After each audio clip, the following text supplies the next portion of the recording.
Hello, welcome to our midweek devotional. Glad that you're taking this time to spend it with me. Recently, in my own devotional life, I've just been thinking about the kingdom of God.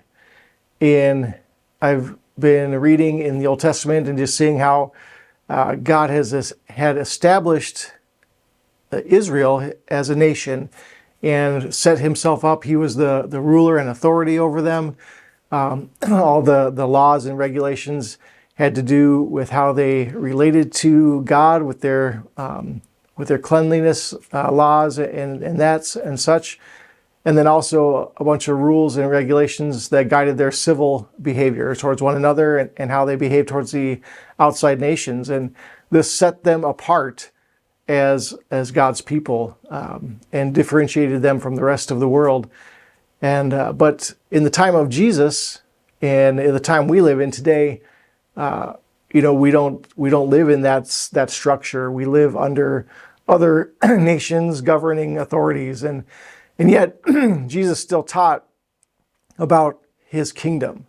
And so, we kind of live in this tension where his kingdom, as Christ's followers, we're in his kingdom, but it's yet not fully fulfilled. And so we have this already not yet kingdom that we live in. And I find it challenging to live in that not yet already kingdom, because we get confused on what kingdom we're living for. And I see it in my own life.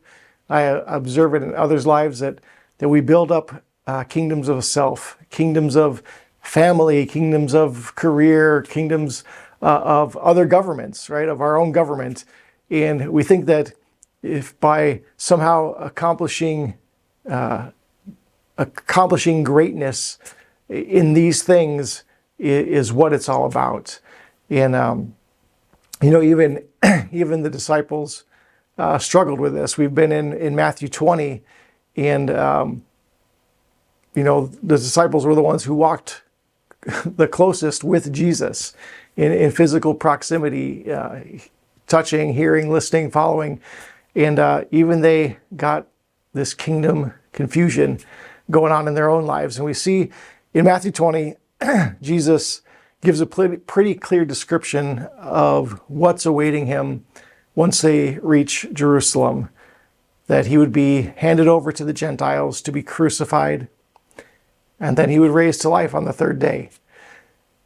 Now, I'm not sure exactly what kind of kingdom James and John, the sons of thunder, were thinking was coming when they heard that.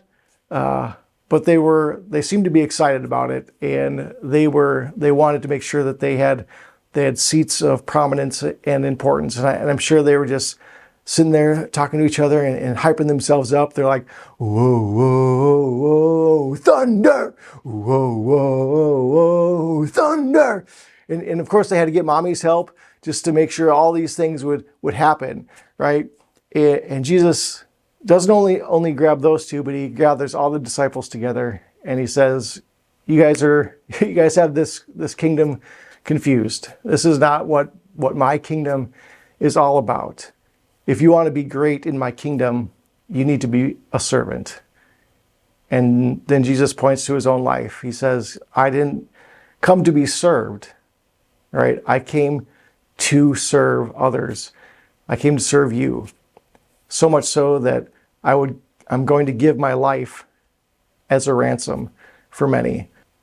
So I encourage you, take time this week and consider what kingdom you're living for.